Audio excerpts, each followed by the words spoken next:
Qu'après, tu m'as dit. La Mida Yudbet. Ça s'appelle Asher Nishbarata La'avoten. Mi'el Kamocha, nous savons, etc. Asher Nishbarata La'avoten, Mi'el Kedem. C'est l'avant-dernière. T'as abonné, hein? Comment? Ah ouais, je suis bien. Là, je suis bien. Faut mettre, je sais de configure mon pote. Pas assez. Colle-toi. Alors, Asher Nishbarata La'avoten, c'est l'avant-dernière Mida. Yesh Ben Adam, She'enam Agunim. Il y a des gens qui ne sont pas droits, honnêtes, qui ne sont pas jolis dans leur main. C'est droiture, Agoun? Ah, c'est ouais, Agoun, droiture, honnêteté. Ah bon? Honnête. Convenable. Ah oui, c'est comme Shidur Agoun. Ouais, Shidur, Agoun. Ziboug, Agoun. Ziboug, Agoun. Shidur, Zivug Agoun. Tout ce qui est Agoun, c'est-à-dire qui convient, qui est correct, qui est. Ça dépend du contexte. Ça s'adapte selon le contexte. Si c'est un Shidur, alors qui correspond avec de bonnes conditions, de bons caractères autour. Si c'est une maison Bait Agoun avec ce qu'il faut, de bons voisins, etc., ça dépend du contexte. Alors des gens qui ne sont pas Agounim, ça veut dire qu'ils n'ont pas voilà, il y a quelque chose, il y a des choses qui ne sont pas très droites, pas très bien. Anguille sur roche. Bah, Kadosh Baruch Hu, Merachem al Kulam. Mais Hachem Yitbarach, il a pitié de tous, tout le monde. Il a à la façon dont il faut avoir pitié, parce qu'il y a une limite à la pitié. Il ne faut pas avoir trop pitié, il y a des choses, il ne faut pas avoir pitié. Merachem al Arzarim, Sofo le Tarzeb Rachmanim, celui qui a pitié des méchants, les vrais méchants, c'est-à-dire les goïms, les méchants, ça. Il veut montrer qu'il a trop pitié.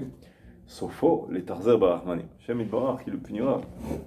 Il dit, tu as plus pitié que moi, il y a des gens qui a Hachem Yitbarach, il n'a pas pitié d'eux. Et lui, il va avoir pitié. Alors, tu vas avoir pitié plus que moi.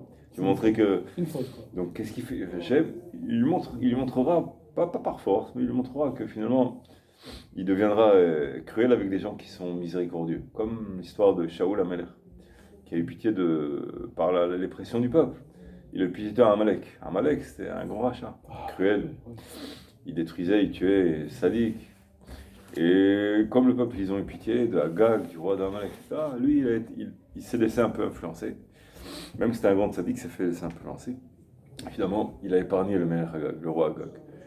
Et sur ce passage, on dit, celui qui aura pitié des méchants, des cruels, sauf fois à la fin, il sera cruel envers les miséricordieux, les gentils. Et c'est pour ça qu'après, il y a eu l'histoire des 80 ou 85 Kohanim de Nov, qui ont porté assistance à David Amalek, qui était atteint de boulmous, c'est-à-dire qu'il fallait qu'il mange d'urgence, sinon c'était quoi C'était pour lui sauver la vie. Ils lui ont donné. Atteint de quoi? Boulmous, c'est une maladie. Boulmous? C'est quelque chose qui attaque une personne. Ou quand elle est atteinte de boulmous, si elle ne mange pas très vite, elle peut en mourir. Et il a eu un boulmous. Pourquoi il a eu un boulmous? Parce qu'il s'est sauvé de Shaoul, du roi Shaoul. C'est l'histoire, c'est la Ptara qu'on lit. Quand Yehonatan, le fils de Shaoul, il se lève de table, parce que son père il s'est mis en colère contre David. Il se lève de table et il va faire un signe à David qu'il faut qu'il se sauve. Que son père il lui en veut, il est en colère contre lui. Mais il lui a pas donné tzedal ader, il lui a pas donné de nourriture pour la route. Donc il est parti et donc il y avait de bonnes chances qu'il ait faim plus tard. Et là il a été atteint de boulmous à côté de la ville de Nov, des Kohanim. Et là les Kohanim, ils lui ont donné du pain, mais du pain de kadosh, de Kedusha, que les Kohanim ils devraient consommer. Mais pour le sauver. Et en plus, ils lui ont donné l'épée de Goliath. Il n'y a que chez lui qu'elle se libère. Elle ne pouvait pas bouger, mais lui, quand il l'a touché, elle s'est libérée. Donc, après, il y a Doeg à Edomi qui a été rapporté, ça lui a été rapporté, il a été rapporté. Et donc, il y a l'épée et le pain, tout ça, ça y est, il y a une révolte. Ça a été considéré comme une révolte par Doeg. Il a été rapporté au roi Shaoul comme si ça avait été une révolte, en fait. Comme si les Kohanim, ils se sont révoltés du roi. Comme si c'était Mordim Malchut, c'est Chahavimita. Et donc il les a condamnés à mort. Et c'est Doeg qui les a. Le Sard Sava, il ne voulait pas les tuer. Il s'est dit non, comment il va tuer des Kohanim, ça. Et Doeg, il a levé la main, il a tué 80 et quelques Kohanim un jour. Et après, quand Shaoul, il a eu besoin, il voulait savoir qu'est-ce qui se passerait le lendemain à la guerre, il n'y avait plus de Kohanim pour demander aux Urim et Tumim, les pierres qui dévoilent.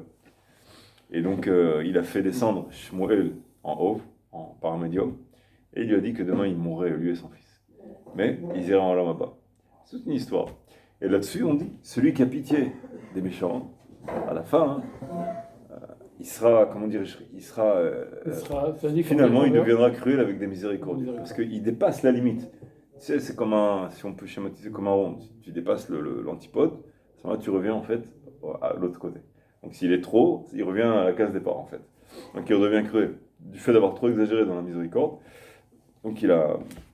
C'était juste un exemple, mais pour montrer que Koshbuchu Merachem al Kulam, c'est pas, comment dirais-je, c'est pas quelque chose donné à tous, de bien avoir pitié d'une personne. Savoir avoir pitié, à quel instant, sur quelle pondération, dans quelles circonstances, de quelle façon, sans avoir pitié, entre guillemets, bêtement.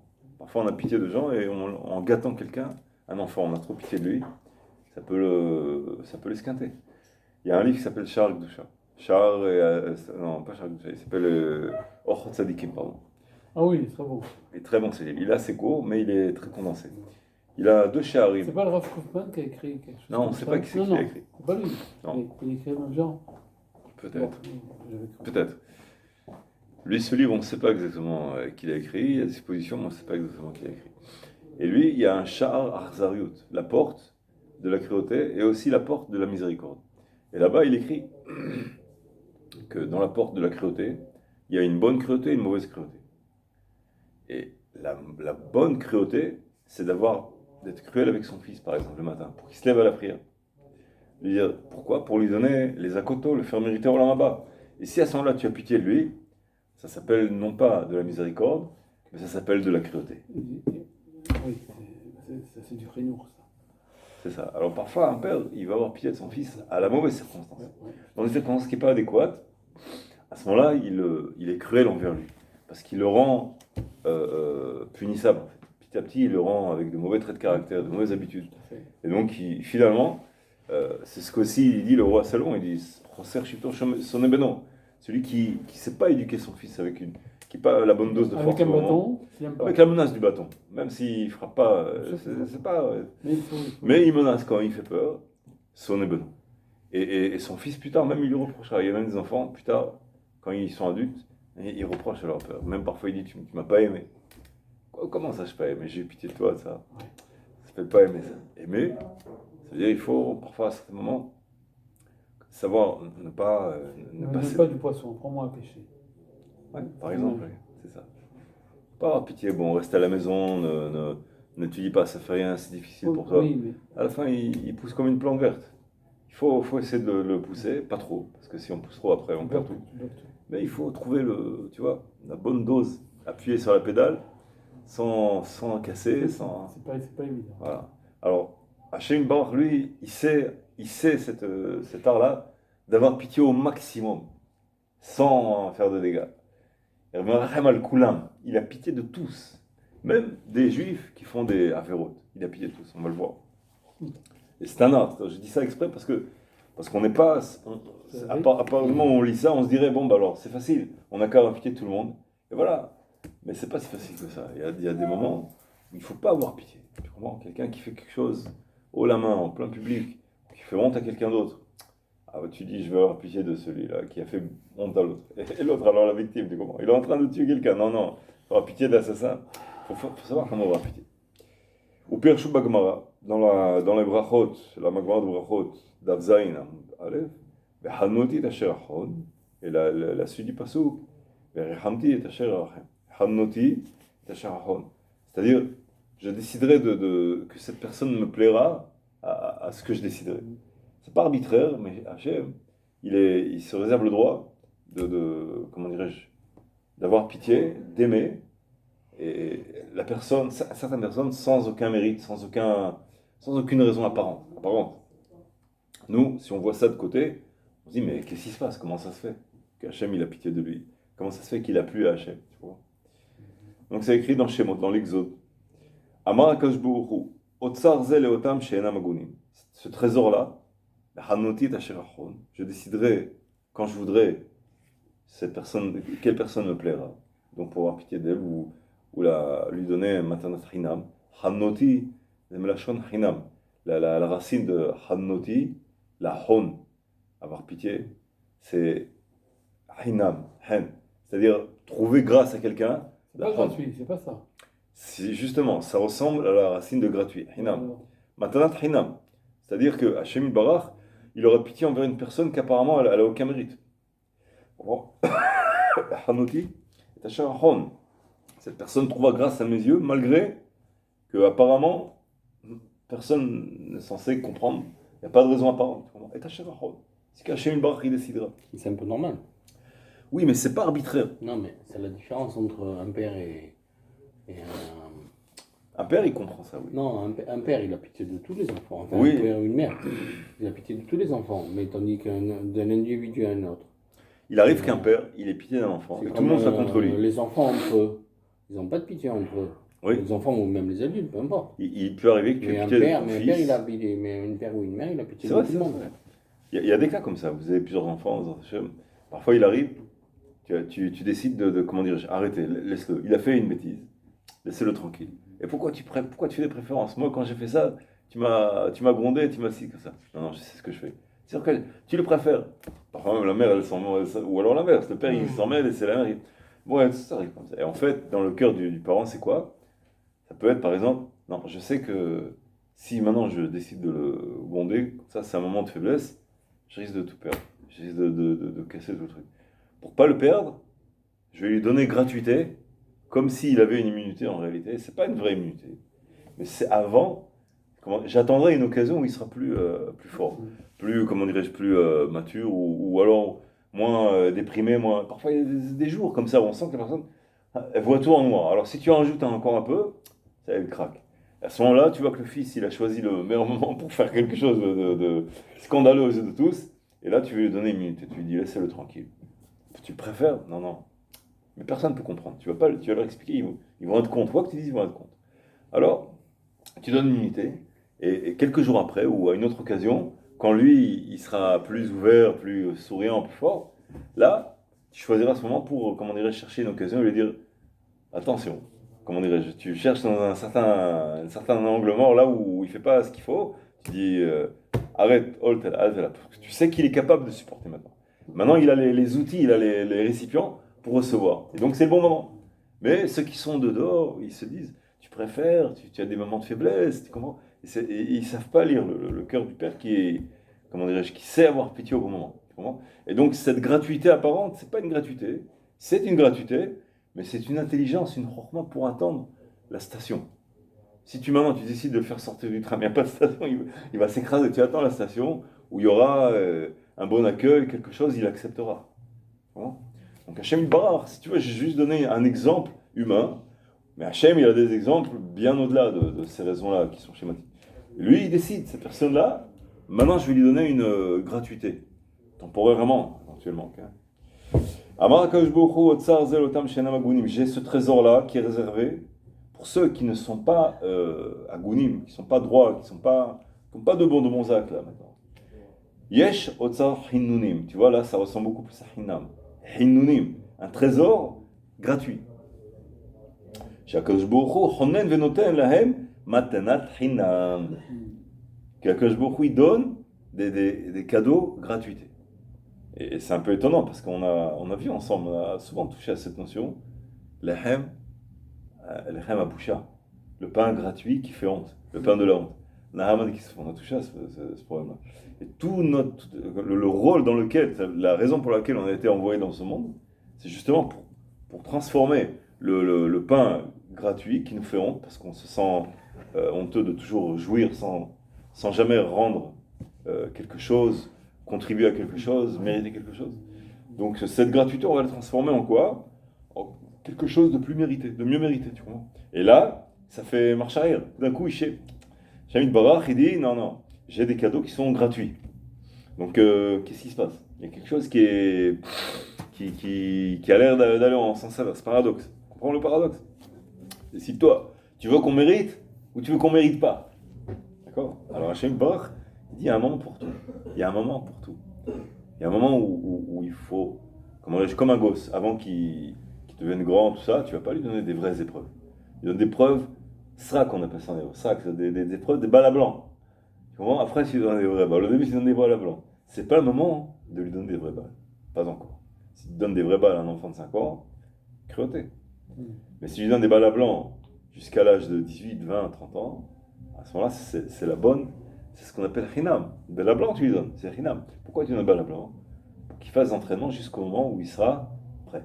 Là, il est capable de faire de vrais exercices plus réels. À ce moment-là, il passera l'examen. Et c'est le but. Le but, c'est de lui faire mériter, c'est de le faire réussir, pas de le faire échouer. Pas le but de, comment dirais-je, le but du Yetzera, entre guillemets, c'est de le faire échouer. Il faut qu'il ait une limite, le Yetzera. Il faut qu'il s'arrête à un stade où la personne, quand elle ne peut plus supporter, Baoumaïm an nafesh, l'eau, elles sont venues jusqu'à, elles vont m'étrangler, m'étouffer. Hein, à ce moment-là, Hashem Barach, il fait quelque chose, il laisse quelque chose, une échappatoire. Pourquoi? Pour arriver à la vraie épreuve, le jour où la personne elle aura 30 ans, 50 ans, 70 ans, peu importe, ou même 12 ans, très, très mature, très précoce, à ce moment-là, il lui donne la vraie épreuve, et il aura les moyens de passer la vraie épreuve. D'accord? Les filles, Shama Akash Baruch. Pourquoi? Alors le Rav, il explique. Pourquoi? Parce qu'Hashem Baruch, il a dit Hariesh Lahem Zechut Avot. Ils ont un mérite de leur ascendance. Abraham, Yitzhak, Yaakov. Comment dirais-je, peut-être leurs aïeux, leurs pères, leurs grands-pères. Ils ont des chachamim qui sont Zechut Avot. Ani Nishbarati la Avot. Là, il parle des patriarches. J'ai juré, Akash Baruch, il a dit, j'ai juré aux patriarches, aux Avot. Imken, Aim Ayot She'enam Agunim. C'est-à-dire, malgré le fait qu'eux, de par eux-mêmes, ils ne sont pas agunim, ils ne sont pas méritants. Ils mériteront quand même, mériteront entre guillemets, étant donné qu'eux, ils appartiennent à une généalogie, c'est-à-dire, ils sont descendants de ceux à qui j'ai juré que je ferai du bien à leurs descendants. Les fichach, Anhilem, je les guiderai, Vanhigam, je les guiderai, Ad Shitukenu. Alors fais attention, je les guiderai, c'est-à-dire je les ferai vivre, je les dirigerai, orienterai jusqu'à ce qu'ils soient réparés. Donc là, Ad Shitukenu, cette petite restriction qui a l'air de rien, on dirait que c'est en fait toute la base. C'est-à-dire, ça va être hinam, ça va être gratuit, mais jusqu'à un certain stade où ils seront réparés. Alors, comment ils seront réparés si c'est hinam? C'est pas possible. Si c'est maintenant hinam, tu lui donnes que gratuitement, ça ne s'appelle pas qu'il a été réparé. Pour qu'il est réparé, forcément, il faut qu'il y ait une épreuve ou quelque chose, un effort qui vient de lui-même. Donc, Hashem Barach, comment? Il n'y a pas de retour? Comment ça, il n'y a pas de retour? Non, tu dis c'est hinam. Hinam, c'est sans retour. Matana hinam. C'est sans retour. C'est pas sur cette trajectoire-là. Alors. C'est sur la trajectoire que le gratuit, il est temporaire. C'est pas question, est-ce qu'on va rendre ce qui nous a été gratuitement. Okay. C'est sur la question, jusqu'à quand ça va être gratuit. À un certain moment, comme le fils, il a vécu chez papa et maman jusqu'à 20, 30 ans, parfois même plus, je sais pas. Ils ont 20, 25 ans, je sais pas moi, 20 ans disons. Et à ce moment-là, il part, il devient indépendant. Les parents, ils sont contents qu'il soit indépendant. Ça s'appelle qu'il est... Non, c'est Tatsmo. Il s'entretient lui-même, entre guillemets. Il se prend en charge lui-même, tu comprends? Mais ça n'a rien à voir avec le fait qu'il rende aux parents. Les parents, ils sont contents qu'ils se prennent en charge lui-même. Mais sans aucun rapport avec le fait qu'il va rendre, quoi. Maintenant, quand est-ce que tu vas nous rendre? Pendant 20 ans, on t'a élevé, on t'a donné ça. Toi, tu ne le rends pas? C'est pas le sens. Le sens que ce sera plus hinam, ça veut dire il va devenir indépendant par rapport à lui-même. On met le compteur à zéro et à partir d'aujourd'hui, il devient indépendant comme si jusqu'à aujourd'hui de rien n'était, quoi. Tu comprends? On passe parce que le but des parents qui aiment, c'est pas du tout pour recevoir comment dirais-je, des taux d'intérêt ou même qui reçoivent leur capital. Non.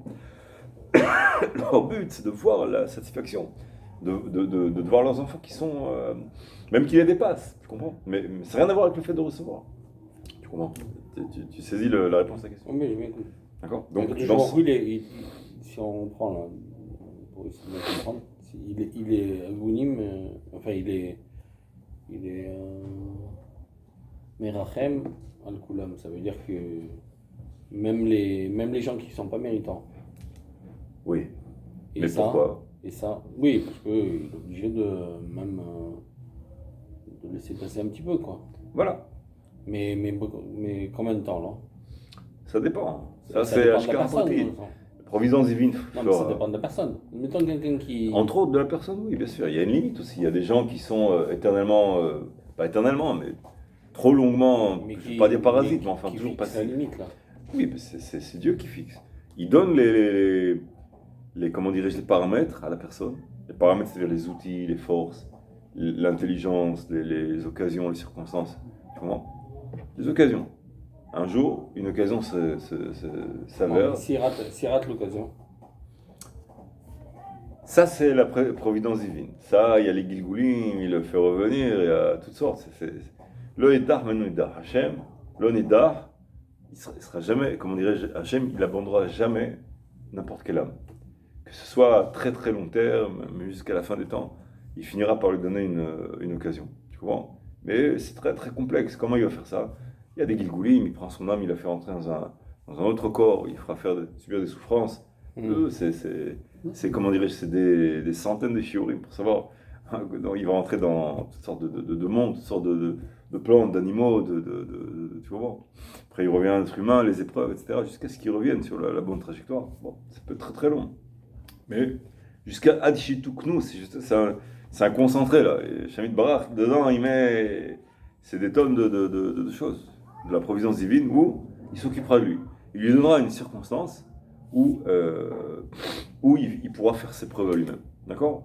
Ça peut être toutes sortes de choses. Il y a des histoires, comme par exemple l'âme de celui qui était handicapé jusqu'à un jour où quelqu'un rentre. Et c'est une histoire avec le Baal Shem Tov.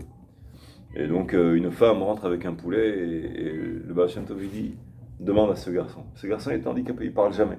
Tout d'un coup, il se lève de sa chaise, il la regarde, il regarde la poule, il dit Kacher. Et il s'évanouit, il décède au moment. Alors, cet homme-là, c'était une âme de quelqu'un qui est revenu uniquement pour faire ça. Parce que dans l'ancien Gilgoul, il y avait une femme qui était pauvre, il lui a donné sa poule, son poulet, et c'était Kacher. Il n'a pas fait l'effort d'aller assez loin, c'était une pauvre, et il a dit que c'était Taref, c'était pas Kacher. Donc il devait revenir en Gilgoul uniquement pour ça. Alors, pendant dizaines d'années, je ne sais pas combien d'années, il était handicapé, complètement à la charge de quelqu'un. Jusqu'au jour où on lui amène un poulet ou une poule, et il dit c'est Kacher, voilà. Et il est venu uniquement pour ça. Tu comprends? Donc, Adchetuknu, un exemple, il y a des milliards d'exemples. Mais chacun, il a sa station là, on l'attend, et il faut qu'il remplisse son rôle. Ça peut être un rôle très rapide, très bref.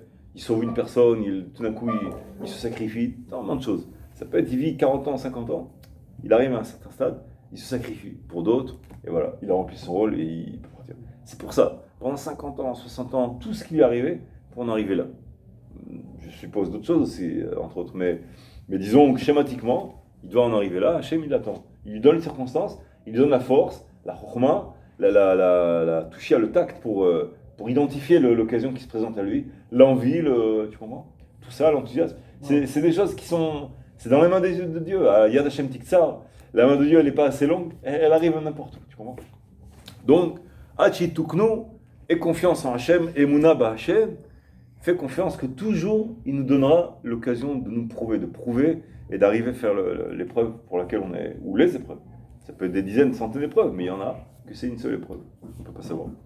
Donc, Adkan, jusqu'à là, c'est on décrit le Maaseh Eloki. Comment dirais-je, le caractère divin de miséricorde, le 12e, l'avant-dernier. Et on veut essayer de savoir en quoi on pourra mériter de ressembler à Hachem Barach, par quelle transformation. Donc il continuera. Vechen ye Adam. Et c'est ainsi que se comportera l'individu.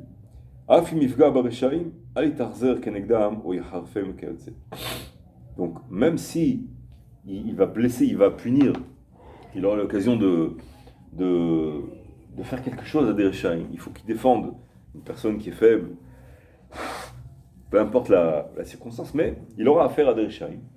Et il faut qu'il s'occupe d'eux comme il faut. Il faut qu'il soit pas, qu'il les caresse pas.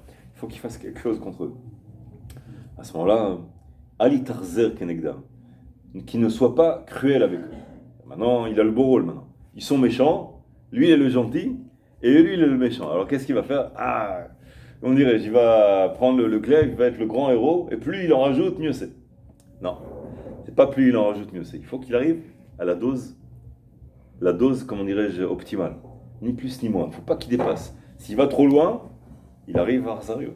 Et s'il ne va pas assez loin, à ce moment-là, il laisse le mal exister alors qu'il a le moyen de l'empêcher. Donc il faut qu'il arrive comment dirais-je, au maximum où il sait qu'il arrive à l'optimal, où il sait qu'à ce moment-là, je peux m'arrêter. Ça y est, j'ai atteint mon but, ça suffit. Et s'il rajoute de son propre sentiment, il est cruel avec eux, il en profite pour les humilier ou pour leur dire, comment dirais-je, pour leur ajouter des mots pas jolis, etc., pour tu vois, leur montrer ce qu'ils méritent, entre guillemets. À ce moment-là, Hachem Barach dit non, là tu as dépassé la dose de 30%, 5%, 40%. Il fallait que tu arrives au zéro, top. Tu comprends?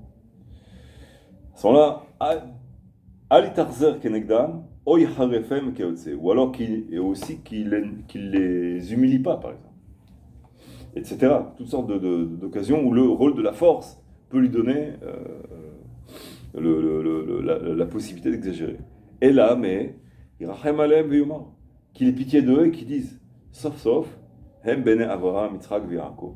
Ils sont finalement des descendants d'Abraham, Yitzhak V'Yaakov. Même si ce sont, tu vois que c'est des Rechaïm, tout ça, mais jamais qu'ils l'oublient. Ils sont descendants d'Abraham, Yitzhak V'Yaakov. Et Menam Ksherim, si eux, ils ne sont pas Ksherim, par alors Maasi, Avotem Ksherim V'Agunim. Par contre, leurs ascendants, eux, ils ont été honnêtes, Ksherim, Agunim, bien, méritants. Et attention à la phrase qu'il y a maintenant.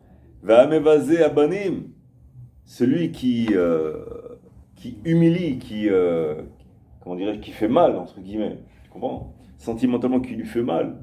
Mais Vazé, il le rend d'une façon où il se sent complètement humilié, complètement frustré. Ah, bon. Mais Vazé Abanim, mais Vazé Avot. Qui n'oublie pas que toujours derrière, il y a les patriarches, les Avot, qui regardent, et quand ils voient la très mauvaise situation de leur ascendant, aussi lointain qu'il soit-il, Ils sont le chemin. malgré tout, eux, ils ont une arrivée, ils sentent que c'est un gage, quelque chose qui est sorti d'eux, et ils ont une douleur. Alors attention, il y a des otages. L'otage, c'est la Havot. Si tu fais du mal, tu vas au-delà de la dose, sache que tu as atteint au Kavod des Havot. Tu as atteint la sensibilité des ascendants. Et donc, il faut toujours que tu n'oublies jamais ce point-là. En Retsoni, ça c'est la phrase qui veut que notre cœur y dise.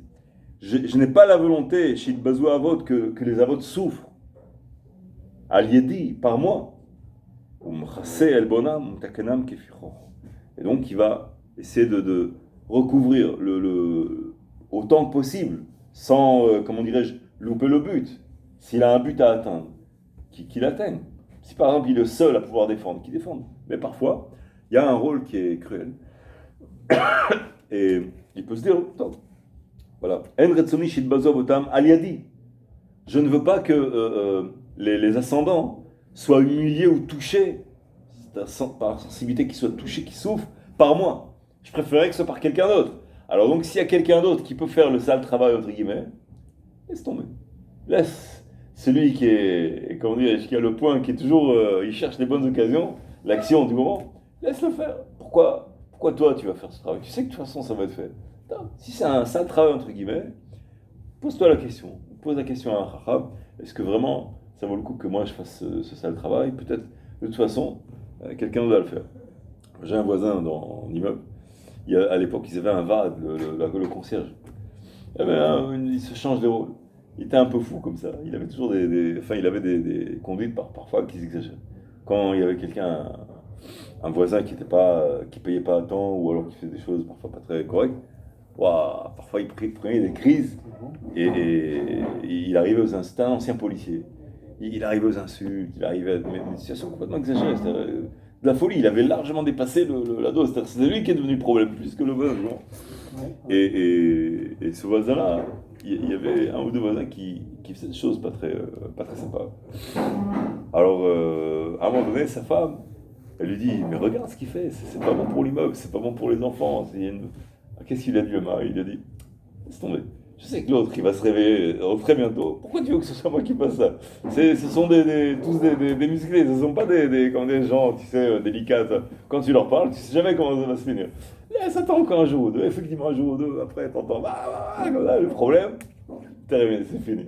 Tu vois? Alors parfois, ne rentre pas dans le conflit. Tu sais que ça va, comment dire, ça va se terminer tôt ou tard. Il y a tellement de gens qui sont contre. Pourquoi toi, tu vas te jeter dans la gueule du loup et tu vas te salir, Comment être sûr que tu vas pas dire du lachonara, que tu vas pas humilier quelqu'un? Combien de pardons tu vas obligé de demander à 10, 15 personnes? Bon, tu auras fait un travail.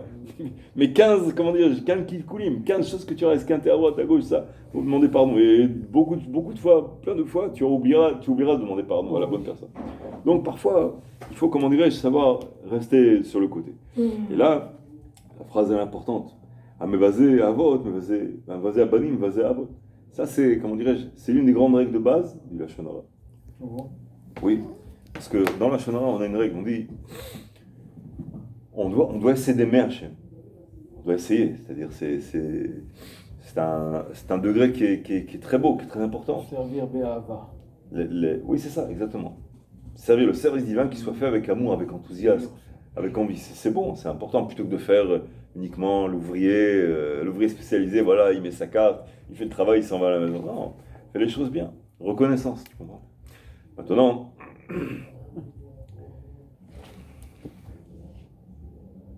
Qu'est-ce qu'il faut à côté du village de qui? pour une fête. Alors on dit, celui qui aime Hachem, parfois, il a des conflits avec des êtres humains. Les voisins, les amis, la famille, les enfants, toutes sortes de choses comme ça. Le patron. Et il se comporte avec une façon très humiliante, très agressive. À ce moment-là, Rav Tzraïm m'explique, Chazal, il dit, comment tu peux dire après que tu aimes Hachem? Comment ça que j'aime Hachem, ça n'a rien à voir. Lui, c'est une personne qui se comporte mal. Et Hachem, j'aime Hachem. Non, c'est pas tout à fait comme ça. Lui, c'est un descendant d'Hachem. Tu peux pas dire vraiment que tu aimes Hachem si tu es arrivé au point où tu haïs, où tu peux pas supporter l'un des descendants d'Hachem. Descendant, je veux dire, un juif. Donc, cette personne-là, je peux pas la supporter. Je sais pas, j'aime pas ce qu'elle a, j'aime pas son caractère, j'aime pas son origine, j'aime pas ces gens de cette origine, j'aime pas son apparence, j'aime pas son accent, j'aime pas des choses qui sont complètement subjectives, même parfois la personne elle n'y peut rien. Qu'est-ce que tu lui reproches d'avoir un visage qui est pas beau? C'est Dieu qui l'a créé comme ça. Lech le sha'asani, le Thomas l'autre d'abord. Va chez l'artiste qui m'a créé moche et dis-lui comment dire, je demande-lui pourquoi je suis moche. C'est honteux, tu vas aller chez Dieu. Hein, tu vas lui demander pourquoi tu l'as créé moche, ça veut dire tu agresses en fait, à cause beaucoup tu agresses. Donc, faut jamais faire la séparation totale. Même quand on en veut à quelqu'un, faut jamais oublier, c'est un descendant d'Hachem Barach. Si tu veux vraiment avoir la possibilité d'aimer Hachem, il faut jamais que tu arrives au stade où tu haïs quelqu'un. Et même si tu haïs une personne, il faut haïr uniquement les actes de la personne, les actes. Mais la personne en elle-même, il faut se dire, si elle avait d'autres actes, pourquoi je la haïrais? Je la haïrais pas. Donc c'est les actes que j'ai haïs. Puisque elle, c'est uniquement par rapport à ses actes. Par rapport à ses actes, je vais la haïr elle en elle-même. Non, elle a une constitution intérieure, une âme intérieure. C'est une partie de Hachem, c'est Chelek Elohim Emal, une âme qu'il a reçue de Hachem Barach. Vous comprenez? Donc il faut toujours faire la séparation. Et il faut se dire aussi, il y a la prise en otage de l'amour pour Hachem. Si j'arrive à porter en haine ou en aversion une personne, un juif, à ce moment-là, si un jour je dis j'aime Hachem, il faut que je sache que c'est dissonant, c'est de l'hypocrisie quelque part. Même si je ne m'en rends pas compte, même si je crois à ce que je dis. Mais en réalité, j'ai prouvé quelque part que c'est pas possible. Il faut d'abord aimer les descendants pour rendre possible, comment dirais-je, la possibilité, qui est la réalité où j'aime Hachem. Sinon, je me fais une illusion, je crois que j'aime Hachem, mais c'est pas vrai. Si j'aime Hachem, automatiquement j'aime aussi ses enfants. Tu comprends? Donc les enfants, c'est un Israël. Pour ça, Ahavat Israël, c'est une condition qui est quasiment nécessaire. C'est vrai que c'est à l'air suffisant aussi, mais c'est une condition qui est nécessaire pour beaucoup de choses. Celui qui n'a pas Ahavat Israël, il est dans de très gros problèmes à plein de niveaux. L'un d'eux, il est loin d'Hachem. Il ne peut pas être proche d'Hachem s'il n'a pas Ahavat Israël. Bon. Et non seulement ça, mais en plus, celui qui a Ahavat Israël, celui qui a toujours un bon sourire pour tout en Israël. Toujours, il a une bonne façon de recevoir quiconque, même ses proches. Souvent, on le voit avec une allure positive. Il est toujours en train d'encourager, etc. Ça, j'ai entendu que c'est, comment dirais-je, d'abord, ce sera pour lui un grand mérite dans le ciel après. Quand il montera, ce sera un grand mérite en soi déjà. D'avoir toujours reçu tout le monde avec un grand sourire. C'est une preuve de Emouna aussi. Ça veut dire qu'il est heureux de ce qu'il a. Il est riche, ça veut dire ce qu'il a donné à Hachem. Emouna, il est ma'amin, ce qu'il m'a donné à Hachem, il est content, il est satisfait.